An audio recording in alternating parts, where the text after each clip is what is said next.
Well, hey, baby. I actually took today off. I'm sitting here reading. It's Thursday, October 7th, 2021. Happy Father's Day to me.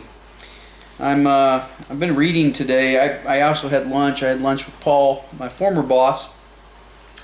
And we're thinking about starting our own business, you know? He and I made pretty good partners as campus president and vice president at my computer career, and then vice president of admissions, and then director of admissions at 1150 Academy.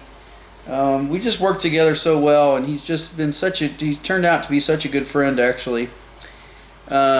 He's a good judge of character. He understands cooperation in the workplace and in relationships. He's been a good friend. So we're thinking about starting our new business. We had a couple names. We had Scout Coach USA. What was some of the other names? Rapid Growth USA. Growth Advocates LLC. We're thinking about doing a recruiting company. I really liked working with him, and I'm hoping that turns out for us. We'll see. These timestamps, these daily talks that we have, these diaries, this diary journal that we're kind of doing is kind of interesting because you can see how the world develops going forward. And you can go back to October 7th and say, Daddy told me that he and his friend Paul were going to start their own business, and here they are, or here they aren't.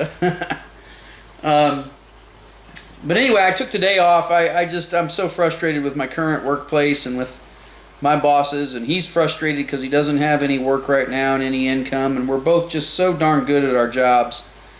And I've been reading books about bosses. You'll find out that when I really care about something, and we've talked about this, when I really care about something, I submerge myself in it, and I read it and read it and read it and read it and read it, and try to learn about it. So I've got one book.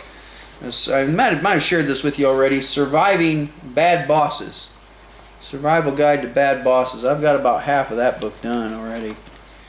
And then another book is Nightmare Boss. Nightmare Narcissistic Boss. That's a small book. See how thin that is? And then Working for You Isn't Working for Me. And so these have given me some tips and tricks. And you know, I've been a boss now. I guess I've been a boss several times for several years. And I never really understood why someone would want to make something where you spend the majority of your waking life, your awakened life, where you're not sleeping. I mean, you figure if you spend 8 hours a day, 5 days a week, 40 hours a week, well, the sun's really only up about 12 hours a day for 7 days a week. And so what is that? That's 7 times 10 is 70. That's 84 hours. The sun's only up for 84 hours. And so in addition to commute time and any overtime and any extra time you put into your work, you're putting more time, daylight time, into your work than you are anything else. More waking hours.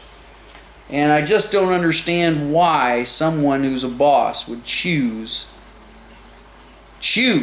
and I don't mean carelessly or accidentally, I mean choose to make that time and the lives of those people miserable for that time. I don't understand it. Whenever I've been a boss, I've always said, and I've told my staff this, we spend the majority of our waking hours here with each other working this job.